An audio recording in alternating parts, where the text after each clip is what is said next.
told about a famous Israeli philosopher who comes to America for a visit, and the first day there he's interviewed on the radio, and the interviewer says, "Can you tell us in a word, how are things in Israel?" And he says, "Good." And they said, "In 2 words?" He said, "No, good." So I hope we'll cover the full spectrum. So there are a lot of positive things about the Israeli and American Jewish relationship over the years. And there's certainly some problems as well. So Ethan and I will interview each other or have as close as we can to a natural conversation. And then, as I say, we'll open it up. So just a little bit of, I guess, to frame this a bit, you know, it's almost a cliche by now to say that Israel used to be the most unifying element among American Jews, and that in recent years it's become the most divisive issue.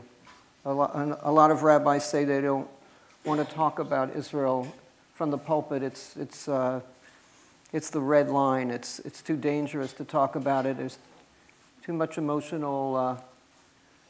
too many emotions involved, and they stay away from it. So I want to sort of look at where the relationship is going. And historically, I think we'd say that since the state was founded in 48, and by the way, today is the 70th anniversary of the UN partition plan, so it's a very important day in modern Jewish history. But I'd say for the most part, the American Jewish relationship with Israel for many years was a philanthropic one. We were the rich cousins looking out for our poor cousins overseas. And probably about 20 years ago, maybe a little bit more, Yossi Beilin, who was deputy prime minister at the time in Israel, started talking about how we aren't schnorrers anymore in Israel, and basically we don't need this kind of financial. He said we had our bar mitzvah already, and thanks very much. And you might think that the leaders of the American Jewish community would have been so relieved, but instead they got very upset about it. Who are you telling us about what our relationship is? And so I think really, and maybe that's one of the places we can start with, but that relationship has changed. Israel has done very well economically, even when we were having very serious problems 2008 and that time. And I'm not sure what the relationship is now. How would we define it? Maybe we could start right there. Yeah, I think it's a powerful place to start. I mean, I'll say, just speaking personally, so I am coming back from 2 years of living there, and in keeping with how you began, in a certain way, I felt I had to go to Israel to get away from aggravating conversations about Israel. I was able just to be there and be a part of it, and there's something very powerful about that. I'll come back to other aspects of that. But one of the things I definitely felt with, I would say less colleagues I was directly working with, but friends and people we live with and encounter, was a deep asymmetry of need between these two communities.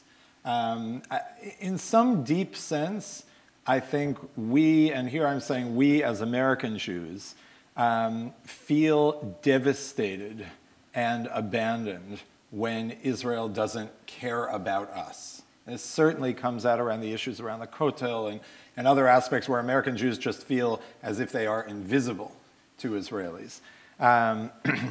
The same is not true in reverse. I think sometimes when I try to explain people what I kind of realized when living there, American Jews were to Israelis, is what French Jews are to American Jews. They're there. You'd be very upset if they were harassed, God forbid, violence done against them, expelled, etc. You have some theoretical vision of there being a kind of world Jewish community, and if there's 300,000 Jews living in one place, that's important. But at the end of the day, if God forbid the French Jewish community disappeared tomorrow, whatever in fact the reality would be of the impact on American Judaism, no one here thinks about that for a second as having any kind of, that would not drive a stake through our hearts to sort of imagine that. Right. And I found that was surprisingly true of many Jews in Israel. There's an appreciation, people who have spent time here, that's another story. But the average person just didn't feel like they had some deep sense of, oh my God, if the American Jewish community faltered or fell apart in some way, that would destroy me. In a way that I think we have to acknowledge, that asymmetry is very real when American Jews think about not just existential threats, but even sort of cultural dependence on Israel. It is not an equal playing field. That was something I felt very powerful. So, it's interesting because I think that asymmetry also applies to media coverage, where American Jewish newspapers, I hope everybody here reads the Jewish Week. If you don't subscribe, you can see me after class. But obviously, a lot of what people want to read about when they read a Jewish newspaper here is about what's going on in Israel, and maybe what's not just the major tsuris of the day, but a little bit deeper about what's going on, what people talk about at the Shabbat table, those kinds of things. But when you talk to Israeli journalists, I actually know of one whose full-time beat is to cover the diaspora, and he says he's the only one. I have no reason to doubt him. And others tell me that even correspondents who are here in Washington or in New York from Israeli media, their main beat is to cover Washington. They care about the political situation, a little bit about philanthropy, how American Jews are supporting Israel, and a lot of sort of exotica, kind of quirky stories about, Hasidic, whether they're slaughtering chickens on time before the holidays, or that there was, remember there was some kind of problem, the water in New York wasn't kosher, which actually made the front page of the New York Times. Right, I mean, that's the other Jewish newspaper in town. So that asymmetry is evident there. Yeah, I mean, it's interesting when you talk about news, that I think is another thing I very much felt. In Israel, basically, I was reading Hebrew newspapers and doing things through the Israeli press. I could totally keep up on U.S. politics, basically at the level that I needed to, through just the Hebrew language press. Right. There was no way I could have kept up with what was going on in the American Jewish community, whereas I can, through the English language Jewish press, basically keep up with the sort of big picture, certainly political pieces, this stuff you're not going to get on the cultural level, but you felt that. I mean, I'm curious, Gary, if that's something you've experienced, either from feedback from readers or what people want to see. Has there been a trend line on that, on American Jews sort of following or wanting to follow Israeli politics and events? Yeah. I think a lot of it's just generational. We have, I used to tell people that when I came to the Jewish Week in 1993, I determined that the median age of our readers was deceased. So we've been trying to lower that since then. And like the projects, you heard about that are aimed at teenagers. But I know that our readership, the older readership is more interested, certainly in Israeli politics, those kinds of issues, than our younger readership. And that would apply also to, as you know, they're less interested in organizational Jewish politics and affiliation in general. So it's much more open. But I was just going to mention that Ethan and I were talking a few minutes before, just in the last few days, and we're talking about these shifting relationship. Are you familiar with the name Tzipi Chavatelli? Okay, we probably weren't a few weeks ago, or maybe even a few days ago. But she's the deputy foreign minister of Israel. Anybody know who the foreign minister is?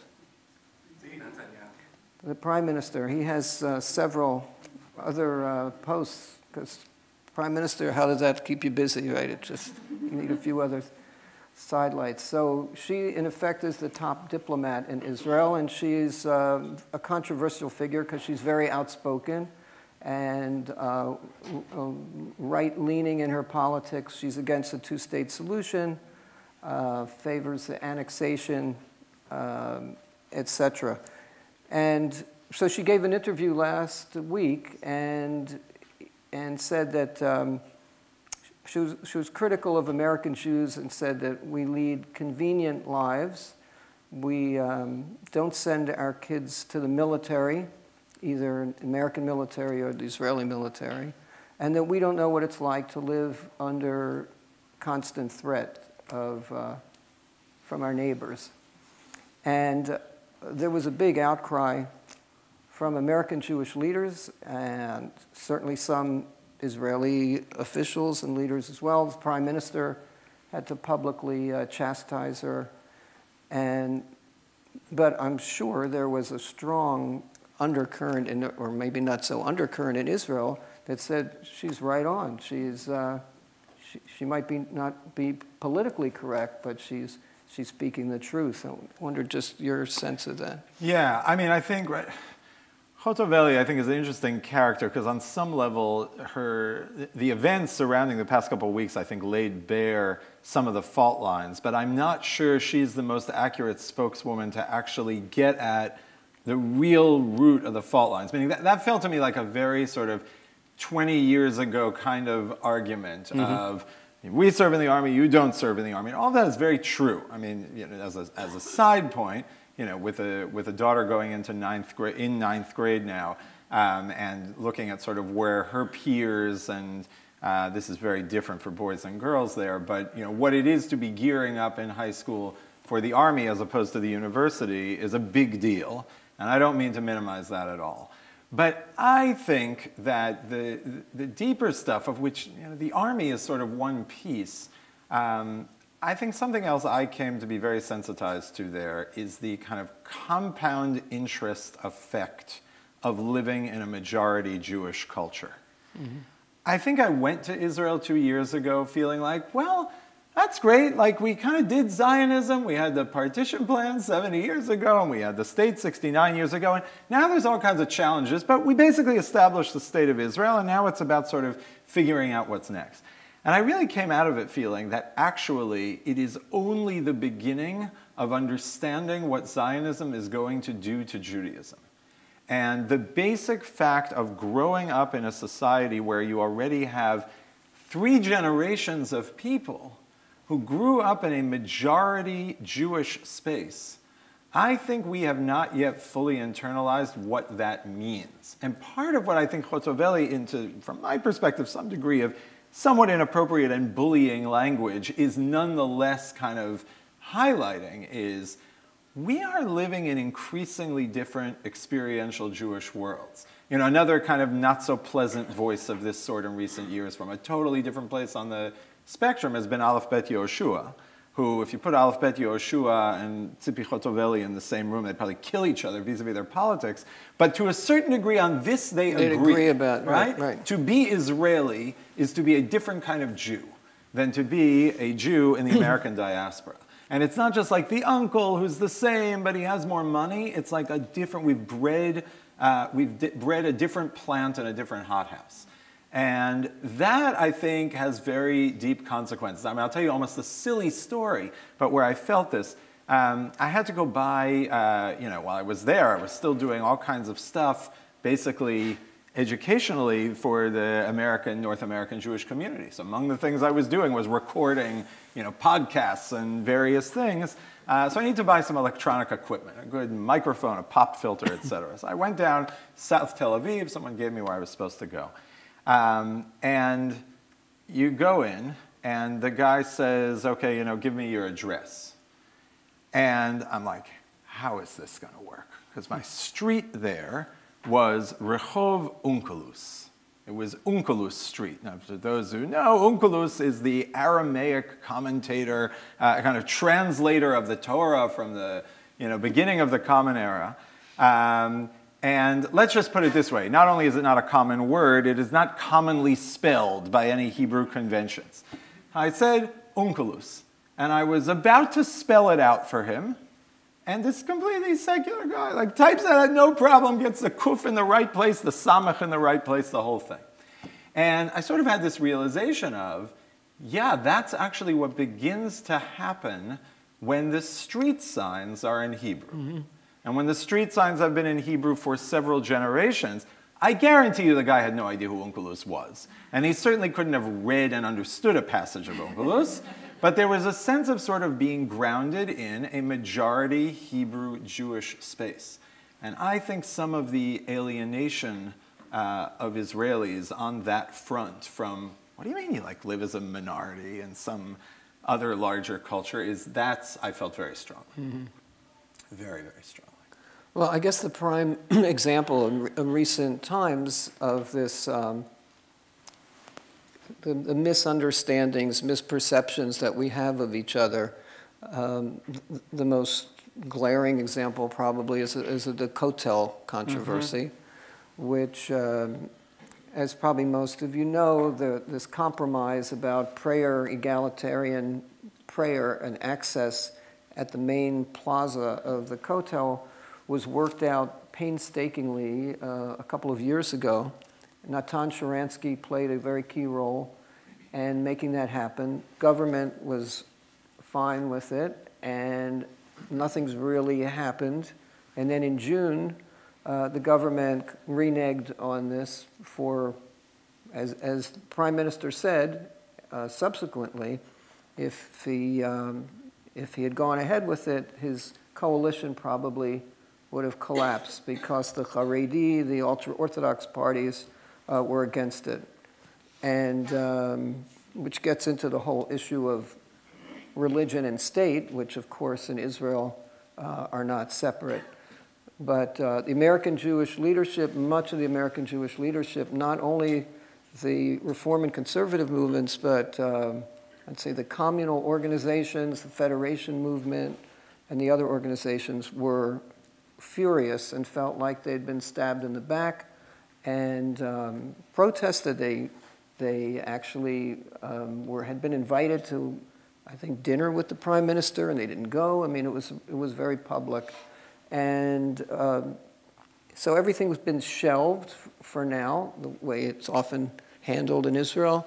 But there's this festering that's still there. And then last week, a group of Reform leaders marched toward the area at the Kotel carrying Torahs, and they had a hard time. They were kind of roughed up initially by the security people around them.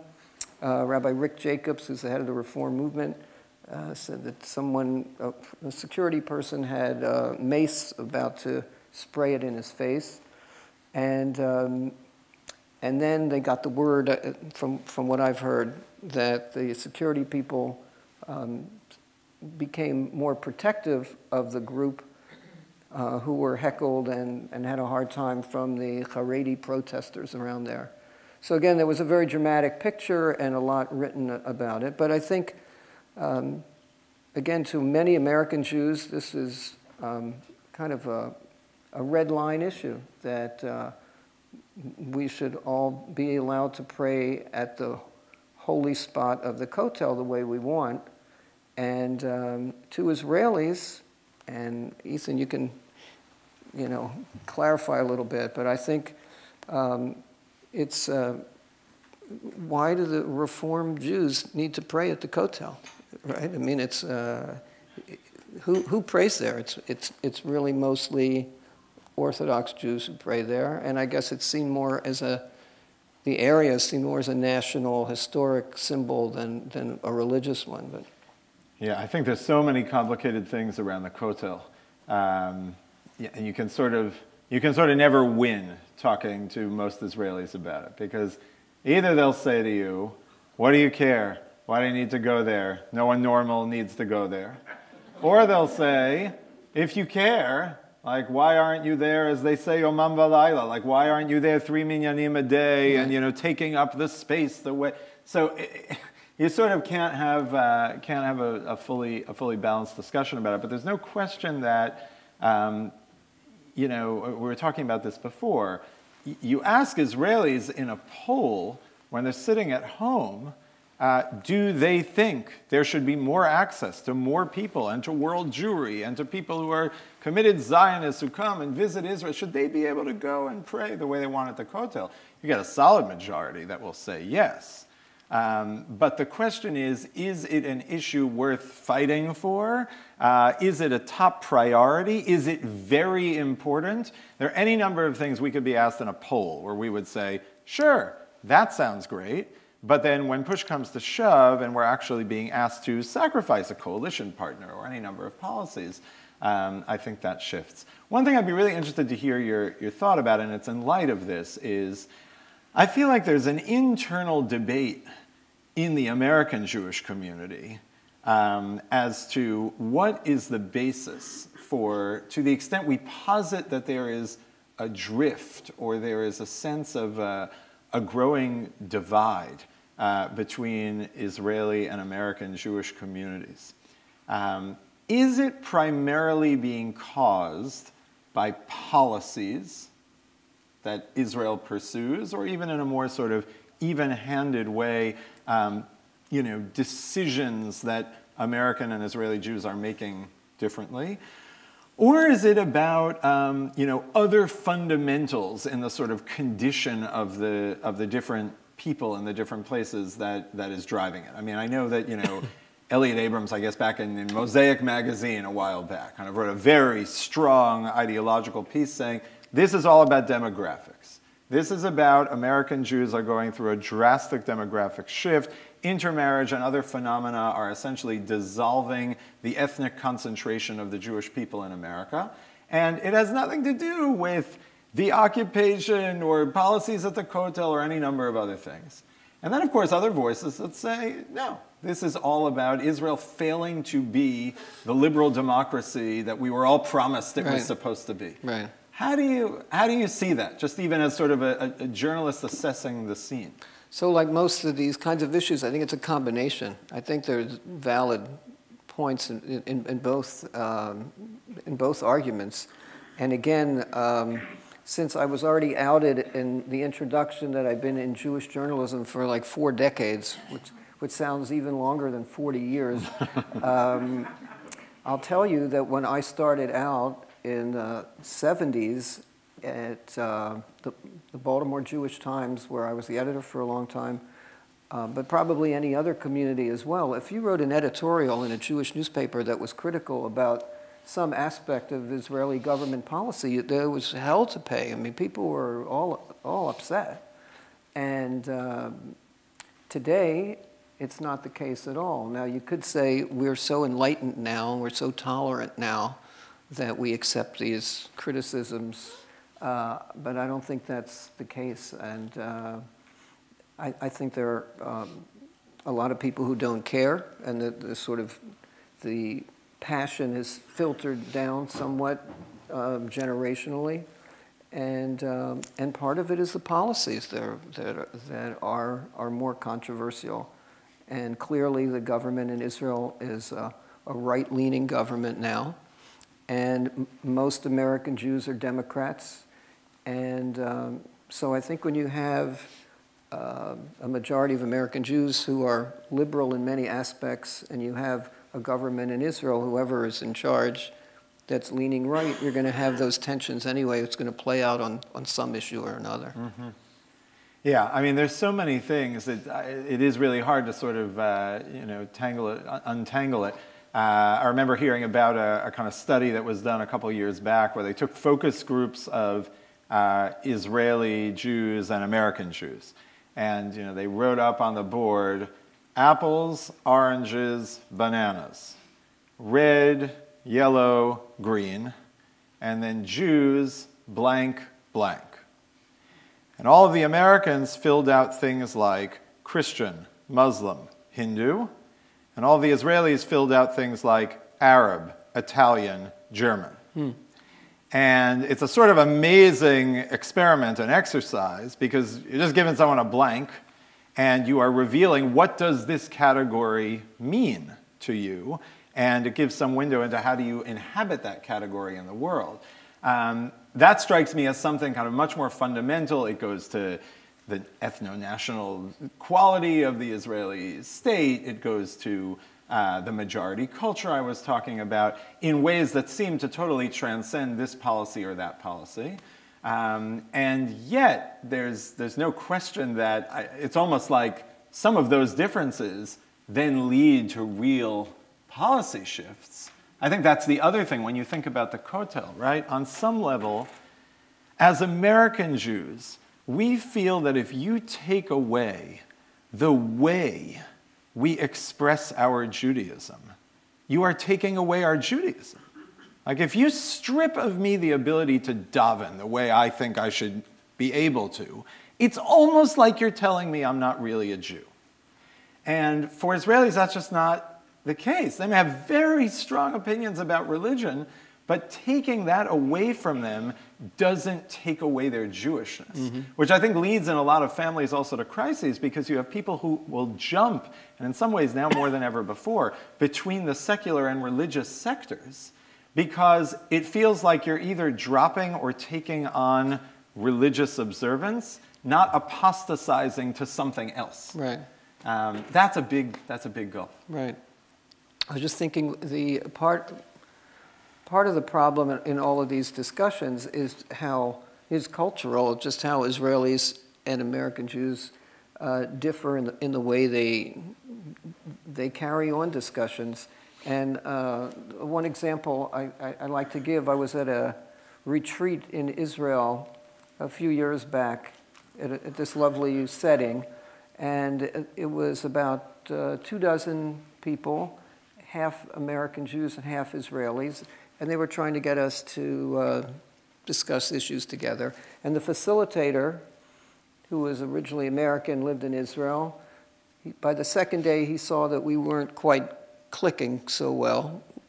So he paired us, an American and an Israeli, facing each other, and I think it was 6 minutes, and we each had 3 minutes to talk to each other. I forgot what the topic was. And then he would ring a little bell at 3 minutes. And then about 30 seconds before the 6 minutes were up, he was going to ring the bell again. So my experience, lovely man I was talking with, he talked through the 3 minutes straight, talked through the bell, kept going. And 30 seconds before the whole thing was over, he's still talking. He hears the bell and he says, chaval, this is terrible. I didn't get to finish. So, and the others had very similar experiences. So part of it is just like the basics of how we converse or not. Yeah. I mean, I think another interesting dimension, this I experienced very powerfully as a parent there, and folks here who have spent time in Israel will, with their kids will know this very directly, is raising a child fundamentally, essentially, the individual pursuit of their parents, or is it the collective job of the society where the parents have a meaningful but not outsized role? And that manifests in all kinds of ways, right? It manifests in the smallest of ways of it's just taken for granted that starting in 4th grade, your kid arranges his own play dates and gets to them. Like, there's no dropping anyone off. Remember when we were there the first couple of months, like, my son came home and said, oh, I'm going to so-and-so's house, like, we've arranged it. And, she was like, well, I think I'd better call the mom and make sure that's okay. And, she called up, et cetera, et cetera. And she, the mother of this friend was like, I don't know. I have no idea what they're doing. Why are you calling me? Like, that's not my problem. Like, he keeps his own calendar. And this is sort of part of, I would say, a much broader reality of, that's actually a byproduct of not parental negligence, which is when Israelis, God forbid, move to places like Montgomery County, Maryland, and maybe in Westchester, they get like arrested sometimes because they just let their kids go to the park. But it's actually the product of, I think in a deep sense, and there can be some not ideal parts of this, but that your kid is being raised on some level by the society. That you're sending your kid to like the local grocer, and that grocer is going to like also watch after your kid for a second, and it's sort of a very embracing piece in that way. I think in much more profound ways, that also deeply affects a sort of individualistic or communal sense of self. And I think that, this is where we also have to remember, we can't just ask about American Jews and Israeli Jews. We have to ask about Americans and Israelis, because Jews, after all, particularly in 2017, are Americans through and through. And some of those fundamental differences also account for things. The biggest hit song when we were there, halfway through our time, was a song called "Hachayim Shalanu Tutim." It literally means our life is like strawberries. It's like life is like a bowl of cherries, something like that. The entire song is about how the traffic is horrible, the taxes are through the roof, the government's completely corrupt, but life is fantastic, right? And there's this sort of notion of, I might have individual gripes, but unlike, we're going through this right now, in America you have a real sense of, if people are unhappy about their tax burden, they are unhappy. Like, it's actually, you're going to get angry one way or the other if the taxes are not properly aligned. Right, and when they do the happiness index of countries around the world, Israel's always in the top 20, right? And Germany, which is rolling along, is like 134th or something. Right, so that's right. Go figure. Were they just compartmentalized better than we do? Yeah, I think there is some level. Look, I lived also in Tel Aviv. So Tel Aviv, I would say, is the height of compartmentalization. You got the beach, you got a lot of great restaurants, you got all these things that are good. But there's something deeper. It's obviously, people are full of opinions. People will tell you very freely, I think the country's going in the total wrong direction. But there is some notion of, but I'm kind of part of this society which transcends in some way whether I feel I'm getting a good or a raw deal at this moment on the national policies. Right. There's something profound about that, and I don't know what percentage of it is sort of redemptive and wise and what percentage is delusional, but it's real. Right. So I feel like we've been talking for like almost 40 minutes and we haven't mentioned Trump. Is that applause as good that we haven't? Or it's about time already? I don't know. But when we talk about, differences between American Jews and Israelis, certainly, at least around election time a year ago, when you were in Israel during the election, so I'd love to hear about that, because I came to a conference in Israel maybe 2 weeks after Trump was elected, and people here were still stunned, and it's hard to describe. But I came to Israel and met with a number of different people, different political positions, and they were, pretty upbeat about the whole thing and kind of poo-pooed the other. So I don't know how much that's changed, but again, there were polls taken a couple of months ago of all the countries in the world. Israel had the highest, the highest regard for Trump of any other country. Russia was number 2, and they've slipped. I don't make this is not fake news. And you see the prime minister sort of seemingly emulating President Trump in calling out fake news about the media. He's under a lot of pressure. He's under investigation. And I'm talking about Bibi now. And talks about fake news. And there's this, I think, this concern, and I don't know how deep that concern is, that there is a threat to democracy in the two countries that we love the most. I don't know what your take, and what was it like around election so it was time? interesting. We were there, and because, of course, of the time difference, I mean, some people stayed up all night, but I wasn't going to stay up all night. And when was the election called here? It was before midnight or after midnight? Right around. Right around, something like that. So, you know, it's like we weren't going to, I wasn't even getting we would normally have gone to bed, the polls were still open. I just said, I'm going to go to sleep. And I woke up, and my wife, Ariella, got up before me. And I remember sort of groggily saying to her, so, did she win? She was like, I don't think so. And it was, you know, so we actually did watch the end. So it was something like 6 a.m. or something. We got up, and I guess we're watching actually when it was called. Look, political inclinations aside, it was a shocking story.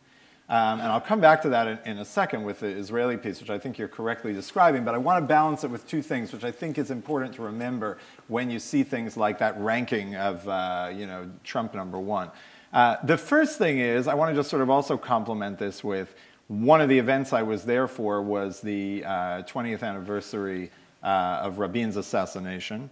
And there was a major gathering in Rabin Square in Tel Aviv, which we went to, which was full, and all the streets were shut down. And Dalia Rabin came in and spoke, and President Clinton came and spoke at that as well.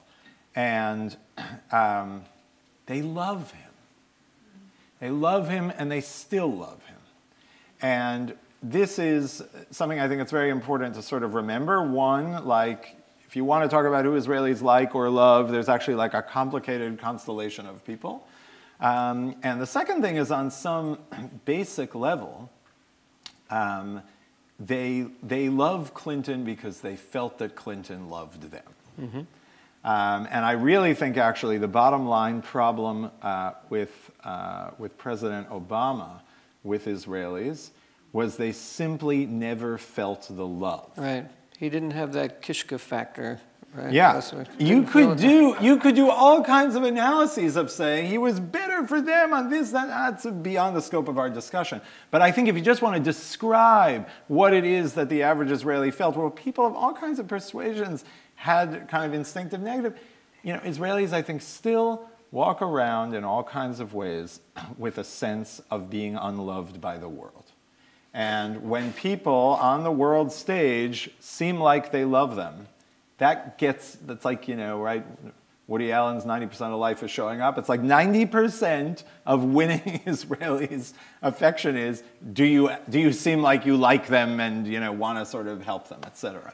That can lead, in my humble opinion, to sometimes some sort of misjudgment of character and strategy, etc. But that, I think, is a big thing. And indeed, so again, with that, and this is the other thing I'll say, with some degree of remove and perspective. Because the real thing I had in response to the election was, I would say, on the day of the election, my level of shock compared to my colleagues in the United States was pretty similar. But 3 months later, everyone here was still walking around as if they had had a lobotomy. Like, it was just, everyone had lost their mind. And by that time, no one was really thinking about it there. Mm-hmm. It was like, okay, I don't know what this is going to be, but all kinds of other things crept in. And that was, I think, another thing that was really hard when I came back. So I was there for 2 years, but I was back here in the summer. And still, in the summer of I was there over the election, and then I came back for a week in March. Mm-hmm. And I was like, not past the Trump presidency, but sort of past the initial shock, people here were still completely in it. Mm-hmm. That was a big difference. And some of that is, you know, distance and time zones and all these things actually still matter. They separate you from things in a certain way. So I would guess the prime reasons why there was support for Trump, at least on some levels, is A, he's not Obama, which was a biggie. B, he's made Iran the bad guy again, whether he's going to tear up the deal, not tear up the deal, but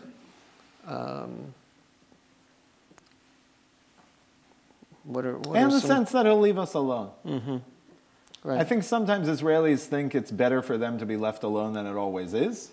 But when you're assessing it, it's always better when someone leaves you alone. So on our topic, though, about the difference between American Jews and Israel, I think when American Jews, again, I'm generalizing, but when American Jews saw Prime Minister Netanyahu like cozying up with Donald Trump on his first trip, and again, you know, Netanyahu must have been so relieved to be at the White House and not, you know, feel all this tension that he had for 8 years. I think a lot of people were cringing to see, you know, how cozy it all looked between them. And I think Israelis might be annoyed at us and saying, here's a guy who's being sympathetic to us, seems to understand it. He's got his son-in-law trying to make a peace deal, whatever the details are. And American Jews, get over it. You know, he's good for us. Yeah. You know, so there's another reason to be separate there. So I'll tell you, it was sort of an amazing example of just sort of like the perception in this regard. So I was invited to an interesting day with the kind of heads of the various Israeli youth groups being led through a discussion and an exercise regarding the importance of the diaspora.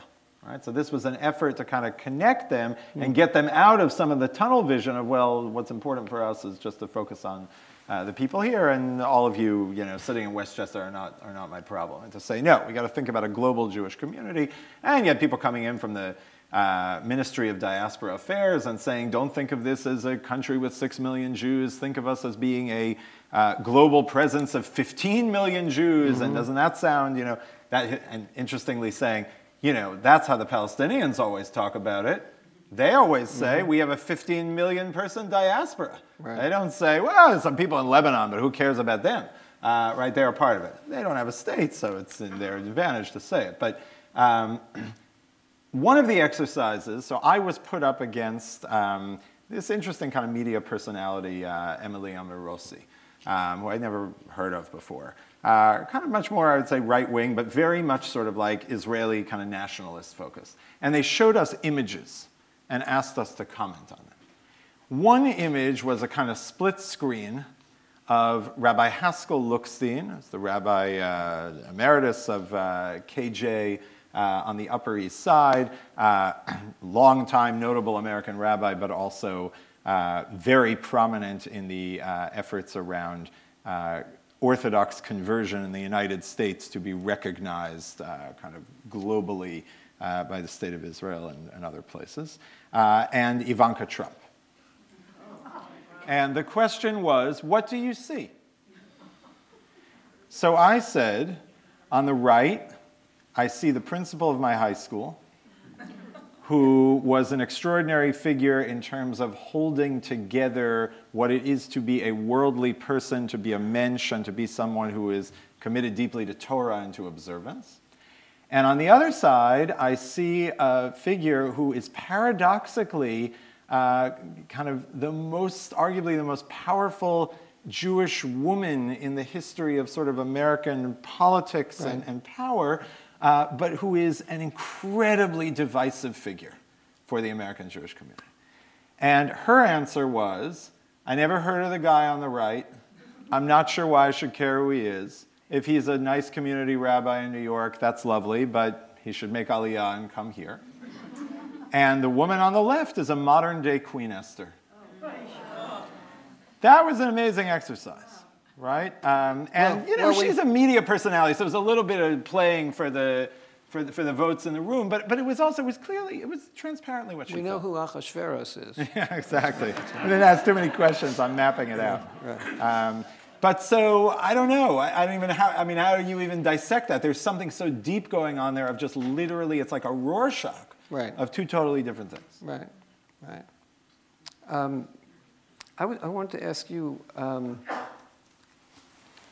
Prime Minister Netanyahu and maybe other Israeli prime ministers also have seen themselves and spoken about being in the role as not only the prime minister of the State of Israel, but the leader responsible for and the leader of world Jewry. Is that a good thing? Is that a bad thing? Is that what it should be? Yeah, that's a great question. I think it really depends, sort of depends what a person means by that. Like instinctively, the notion that like Israel and world Jewry are in some deep sense one unit and one entity speaks very deeply to me, both as someone who's lived in both places, as a Zionist, as a religious Zionist in the sense of someone who understands that on some level the fulfillment of the Jewish people's mission in the world includes some component of sovereignty in the land of Israel and playing out things that you can only do in a majority culture. But I'm not sure what he means by it. Well, I think most what comes to mind is when the anti-Semitic attacks in France happened, and he came to France and told the community, you know, it's time to come to Israel. And the French Jewish community, many of them, were very upset about it. Now, right. I guess it depends like how you say it and what the circumstances are, but... Right, so that's what I often think... And who's saying it, right. Right, so. That's what I often think and fear he means is what I might call a sort of Entebbe relationship to the diaspora, right? In other words, there are people who are out there who need to be saved. There are people who are out there who, when they are in peril, we got to conduct an airlift. Now, an Entebbe relationship to the diaspora is really important when there are Entebbes and when there's Soviet Jews trapped and there's all sorts of other things. And in some cases, like you know, in France, there's aspects of French anti-Semitism that are parallel. Even if there is a sort of internal Israeli narrative that you know, American Jews are not, you know, under threat from, you know, Idi Amin, but they are under threat from assimilation and demographic dissolution. That's not going to cut it in terms of building a kind of healthy relationship. And I think, you know, I don't know. I think that the deeper problem there is, I'm not sure Israelis and American Jews, either of them, can really articulately say what is actually kind of special and unique about the other that they can't themselves bring to the table. Mm-hmm. And it strikes me, without that, you can't have a fully healthy relationship. Right. But I'm thinking, you know, the role has changed in the sense, again, we were talking earlier about, you know, our role as American Jews traditionally over the last almost 70 years has been about our financial support for Israel. And a couple of years ago, I guess it was Naftali Bennett, it got a lot of attention that there was going to be this huge fund that was going to be spent by Israel for the diaspora. And conceivably because they're worried that so much assimilation that it's in Israel's best interest to invest particularly in North American Jewry and education and other issues, make sure they've got a firm and sustainable diaspora Jewish community here. Nothing's really happened with that, as far as I know. And I don't know if it's even a story in Israel anymore. I've tried to find out whatever happened. It had different names, it had different people in charge of it, just sort of seemed to go away. Yeah, but well, again, there was this recent debacle with the you know, effort to create a registry of all Jewish university students. That didn't go too far. That didn't go well. Right. And I think other aspects of that project that, yeah, imagine they could sort of come in and, again, sort of save in some ways parts of American Jewry, as opposed to thinking of there being an asset or a partnership. I think that's looping back to where we started. I think that's a deep question that Israelis are going to have to answer, and on some level I think American Jews in deep dialogue with Israel will have to help them answer, is to come to see, is there a value to the American Jewish community beyond a lobby? Well, and the other sort of newest component, I think, is the Israeli-American population here, where, again, historically, Israelis who came to America were sort of looked down upon. It was Yerida, they went down, they left, and when are you coming back?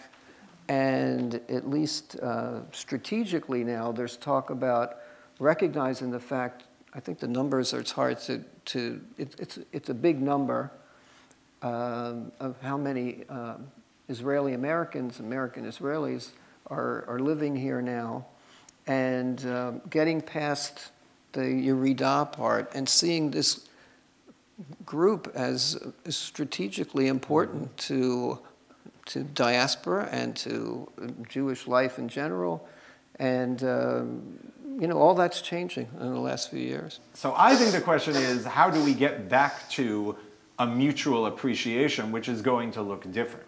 And there's a lot of things that have to be done. I mean, we've talked about some of them. But look, this is also an big internal debate in the American Jewish community. I think American Jews have got to figure out how to learn Hebrew again, if they ever knew how. I don't see a way around it. I don't see a way that you can. The greatest gift my parents ever gave me was the notion that I could, the reality that I was able to step off an airplane for the first time at the age of 16, never having been there, right? And to go to Israel on Ramah seminar for the summer, and I could like function. I could deal. And the newspaper was hard and the radio was harder, but I felt like I could enter into this. I think there are, you know, birthright brings people there. It does not enable people to enter into that. And truth be told, even if you'll tell me that's only a reasonable program for some percentage of the American Jewish community, we're not even doing that percentage right.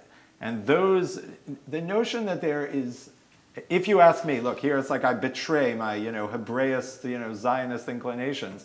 The notion that you would be a serious, major leader in the American Jewish community and not be able to comfortably speak Hebrew, I think it's an unacceptable situation. And I think it's an unacceptable situation if Americans want to change Israelis' sense of us being invested.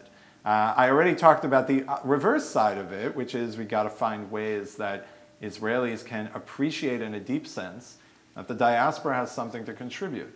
I mean, my own feeling on this from my time there is I don't trust Israelis to innovate everything that needs to be innovated in Judaism, and I don't trust Americans to maintain everything that needs to be maintained.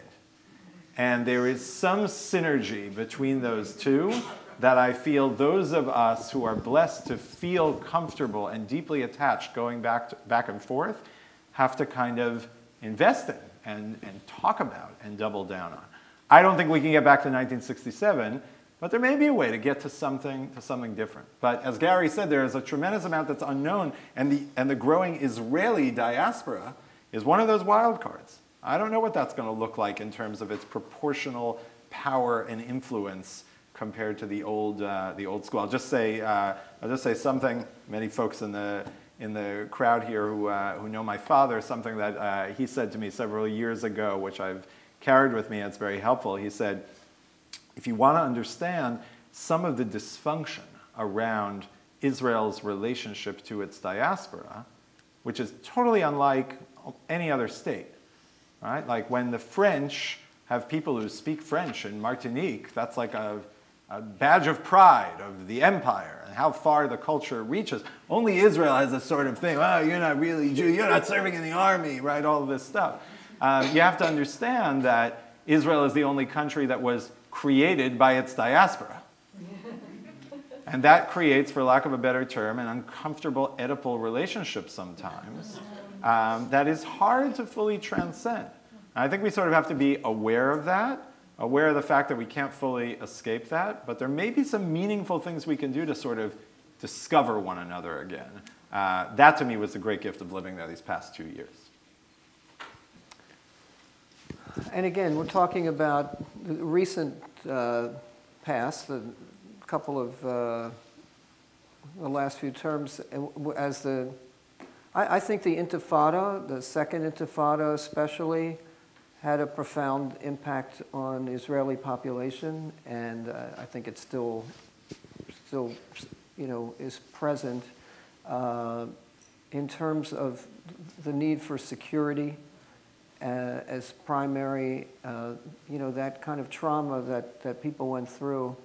It wasn't on a battlefield, and it wasn't the army. It was, right at home.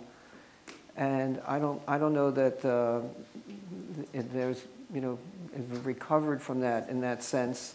So I think security is of primary importance, and I think people see Netanyahu, whether they like him or don't like him about a lot of other things, they sort of come back to him as somebody who can provide security, and others, haven't met that test. So he may well be, I think, in another year, if he becomes the longest-serving Israeli prime minister, probably one of the least popular people who's, been in office for so long, because everything's complicated there. But I think that's the primary issue. Yeah, and I'll just add on that front that I think you can accurately say that many Israelis feel about Netanyahu the way Churchill felt about democracy. It's the worst choice except for all the others. And that's how a lot of people there, I think, relate to it. They just don't trust anyone else, but doesn't mean they like him. And that's what's complicated. Good, no good. We come back to come full circle. Yeah. Thank you very much. Thank you. Thank you, Gary and Ethan. Thank you.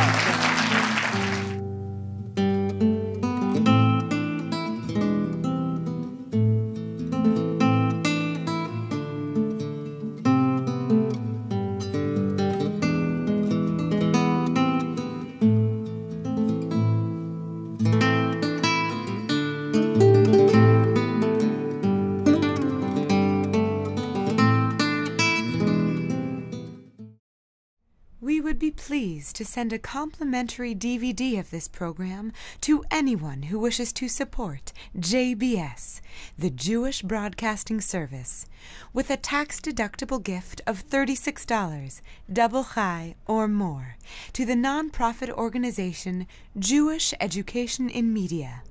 Simply visit the JBS homepage and click on the Donate button to make a donation by PayPal or your credit card. And please indicate the program for which you would like a DVD. Or you can send your tax-deductible check made out to Jem, Post Office Box 180, Riverdale Station, Bronx, New York 10471. And again, please remember to indicate which program you would like to receive with our compliments. And we thank you for your kind support.